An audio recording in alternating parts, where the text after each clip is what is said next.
Educational creativity চ্যানেলে সকলকে স্বাগত। আপনারা জানেন জাস্টিস অমৃতা সিনহা বেঞ্চে আজ এসএসসি 10 নম্বর আগে হবে না পরে হবে, ইন্টারভিউয়ের লিস্টের আগে হবে না পরে হবে, সেই নিয়ে দীর্ঘ শুনানি হয় কোর্ট নাম্বার 18-তে। প্রথম থেকেই এই মামলার শুনানি হয়, শেষ পর্যন্ত শুনানি হয়। একাধিক বড় বড় অ্যাডভোকেট ছিলেন, ভীষণ বিতর্ক, মাঝে মধ্যে ঝামেলাও বেঁধে যায়, তর্কাতর্কিও বেঁধে যায়। তো পিটিশনারদের পক্ষ থেকে আইনজীবী যিনি ছিলেন সুদীপ্ত দাশগুপ্ত, তিনি প্রথম বলেন 10 মার্কস নিয়ে আমার কোনো সমস্যা নেই, 10 মার্কস তাদেরকে দিক। লেজিসলেশনের ডিসিশন, সিলেক্টরদের ডিসিশন, এটা নিয়ে আমার কোনো গ্রিভান্স নেই। আমার গ্রিভান্স হলো 10 মার্কস আগে কেন দেওয়া হবে ইন্টারভিউয়ের আগে, তাতে প্রেশাররা বঞ্চিত হতে পারে, এটাই আসেন। তখন জাস্টিস বলেন অপোজিটে কে আছেন, প্রতীকধর মহাশয় ছিলেন। প্রতীকধর মহাশয় তিনি বিষয়টি প্রথম থেকে শেষ পর্যন্ত বুঝিয়ে বলেন এবং জাস্টিস বলেন ক্যান 1 and 2 উপস্থিত নেই, তাদেরকে আসতে বলেন। তো 2 নম্বর মামলা এবং 3 নম্বর মামলা আজ শুনানি হয়। আপনারা দেখেছেন যে 2 নম্বর মামলা শামীম আহমেদ স্যার ছিলেন এবং এদিক থেকে 3 নম্বর মামলা সুদীপ্ত দাশগুপ্ত ছিলেন। তো সুদীপ্ত দাশগুপ্ত শিডিউল 2 অনুযায়ী কি আছে না আছে সেটা পড়েন এবং বুঝতে পারেন। তো জাস্টিস বলেন যে ফুল মার্কস কত এবং ব্রেকআপ কত রয়েছে। জজ ক্যান অ্যাপ্লিকেশন, জজ বলেন ক্যান অ্যাপ্লিকেশন নেই, শুধুমাত্র রিটেন এক্সামিনেশন রেজাল্ট বার হবে।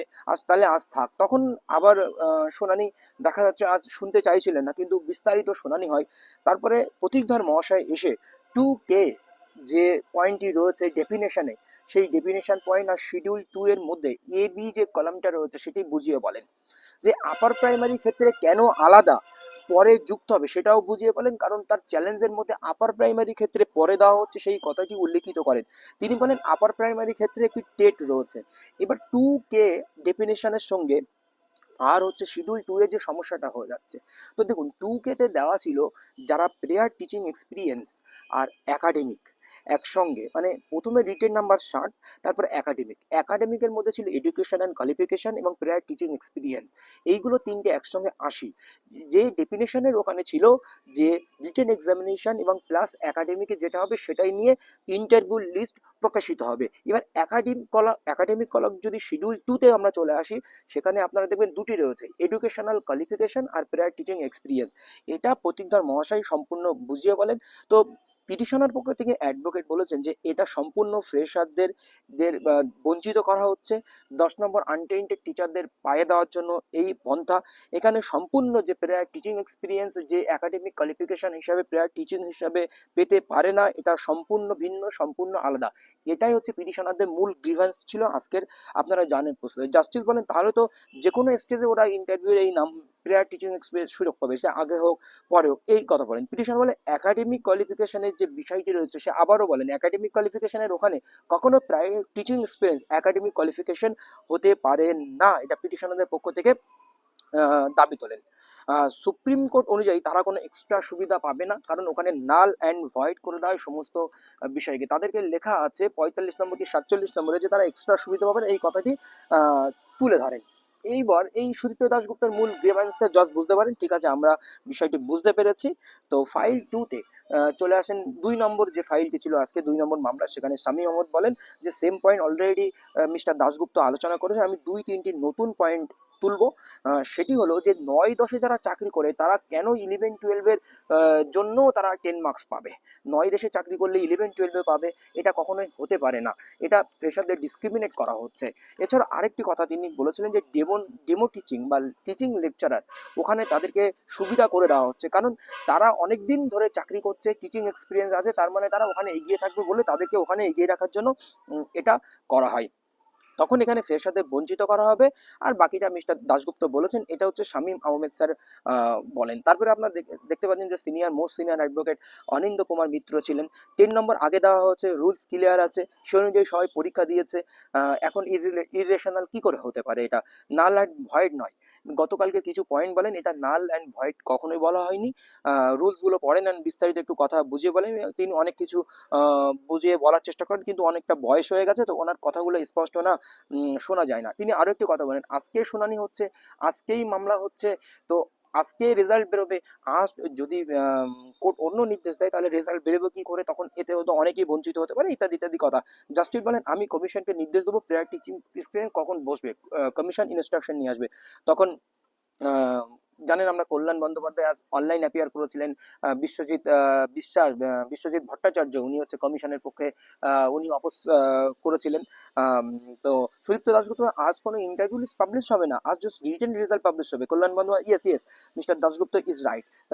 কমিশন থেকে এবার বলা শুরু করেন Kalyan Bandyopadhyay, court in this stage এই বিষয়ে এন্টারটেইন করতে পারে না, কারণ তারা নিয়ম দেখে পরীক্ষা দিয়েছে পিটিশনাররা। এই স্টেজে এসে এটা মেনটেনেবল গ্রাউন্ডে ওরা হেরে যাচ্ছে, কারণ ওদের কাছে এখন কোর্ট এই বিষয়ে এন্টারটেইন করতে পারে না।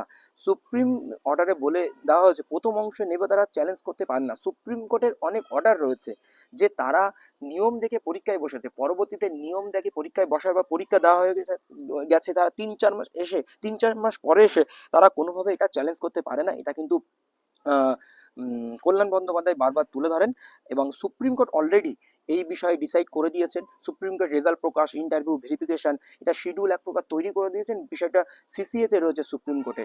2K রুলস কি বলেন, যে বিষয়টা আগেই বললাম, 2K রুলসের সঙ্গে শিডিউল 2 এর যে বিতর্ক, এটা সুপ্রিম কোর্টে তদারকিতে আছে, সুপ্রিম কোর্ট দেখছে এই সমস্ত বিষয়। জাস্ট বলেন সুপ্রিম কোর্টে কি পেন্ডিং আছে?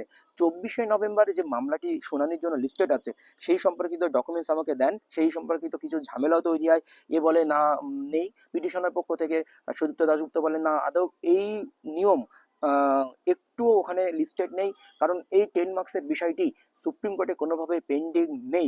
এর থেকে সুবীর সান্যাল চলে আসেন, তিনি বিবেক পাড়িয়া সুপ্রিম মামলার কথা বলেন, এই পয়েন্ট সুপ্রিম কোর্টে অলরেডি পেন্ডিং। সুপ্রিম কোর্টে কোনটি পেন্ডিং এর কথা বলছে? Prayer teaching experience. তখন পিটিশন অ্যাডভোকেট বলেন যে বিবেক পাড়িয়া মামলা 10 নম্বরের কথা বলাই হয়নি, দুটি সার্টেইন পয়েন্টে মামলা, বিবেক পাড়িয়া এবং অরুণিমা পাল। সুবীর সান্যাল বলেন ইয়েস্টারডে উঠেছিলেন অরুণিমা পালের মামলা, একাধিক এসএলপি রয়েছে, সবকিছুই সুপ্রিম কোর্টে সিসিতে রয়েছে। জাজ বলেন এটা আলাদা ইস্যু। আমরা একটাই প্রশ্ন, এটা 10 মার্কস নিয়ে কি পেন্ডিং সুপ্রিমে রয়েছে, না এলিজিবিলিটি নিয়ে সুপ্রিম কোর্ট হস্তক্ষেপ করেছে? এলিজিবিলিটি নিয়ে সেই 45.50% যে বিষয়টি এরকম। তারপরে আপনারা দেখেছেন যে এই নিয়ে একাধিক গেজাগেজি হয় যে কখন এটা যুক্ত হবে। তারপরে আপনারা প্রতিধর মহাশয় চলে আসেন যে সিলেক্টরদের অবশ্যই ক্ষমতা রয়েছে, বা লেজিসলেচারের অবশ্যই ক্ষমতা রয়েছে, তারা গেজেট তৈরি করে কাদের কিভাবে সুযোগ দেবে, বা এক্সপিরিয়েন্সের অবশ্যই সুযোগ দেওয়া যেতে পারে। এই সম্পর্কে সুপ্রিম কোর্টে একাধিক জাজমেন্টের কথা তুলে ধরেন, এবং কমিশন হঠাৎ করে অভিজিৎ সাধুকার কথা একটা মামলার কথা বলেন, তখন জজ বলেন আপনারা তো একাধিক মামলার কথা বলে যাচ্ছেন, একবার এটা একবার ওটা, এই নিয়ে ভীষণ একটা ঝামেলা তৈরি হয়। কমিশন কোনোভাবেই মানতে চান না যে বিষয়গুলি, মামলা আবার 12 তারিখে রাখার কথা বলেন। পিটিশনার অ্যাডভোকেট একটাই কথা বলেন যে সুপ্রিম কোর্টে মামলা কোনো পেন্ডিং নেই, কমিশন বলে পেন্ডিং আছে। তো এই বিষয়ে এরপরে জাস্টিস অর্ডার লিখতে শুরু করেন কি, যে কমিশনের দাবি যে সুপ্রিম কোর্টে অলরেডি এই সেম ম্যাটার পেন্ডিং রয়েছে। আপনারা একটু কথা বলে দিই, অরুণিমা পাল মামলায় কিন্তু 10 মার্কসের কথা বলা হয়েছে, কিন্তু প্রেয়ার টিচিং এক্সপিরিয়েন্সের কথা ওখানে কিন্তু বলা নেই, কিন্তু 10 মার্কসের দেওয়া হবে এই কথাটা বলা হয়েছিল অরুণিমা পাল মামলায়। গতকালকে যে মামলাটা হয়েছিল স্টারডে, সেখানে কিন্তু অরুণিমা পাল মামলার নিকটে ওই 10 মার্কস বিষয়টা টোটালি বাদ। এটা কিন্তু ওই মামলা হওয়ার একটা চান্স রয়েছে, কিন্তু এই বিষয়টা জজ কিন্তু আজকে পজিটিভ দিকেই দেখেছেন, এবং জাস্ট বারবার প্রশ্ন করেছেন।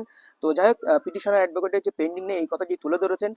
আরও সাবমিশনে লিখেছেন যে ফ্রেশাররা চান্স পাবে না, সুযোগ পাবে না, এখানে 2016 আনটেন্টেড টিচারদের বেশি সুযোগ করে দেওয়া আছে। উনি অর্ডার কপিতে সাবমিশন হিসাবে লিখেছেন, not a order copy. Commission আরও একটি কমিশনের কথা লিখেছেন যে রিট ইজ নট মেনটেনেবিলিটি, যেটি আপনারা কল্যাণ বন্দ্যোপাধ্যায় বলেছেন। তো এই হচ্ছে বিষয়। এইবার হচ্ছে জাস্টিস যেটা লিখেছেন, রিটেন রেজাল্ট আজ পাবলিশ হচ্ছে, কিন্তু ফাইনাল রেজাল্ট নির্ভর করছে এই রিটের আউটকামসের উপর, এটা কিন্তু তিনি স্পষ্টভাবে লিখে দিলেন। এই হচ্ছে আজকের শুনানি বিস্তারিত। তাহলে এই যে রিটের শুনানি আবার 12 তারিখ হবে, ওই দিন সবাইকে প্রস্তুত নিয়ে আসতে বললেন। তো দীর্ঘ ওই দিন শুনানি কিন্তু হতে চলেছে। ধন্যবাদ আজকে এই আপডেট।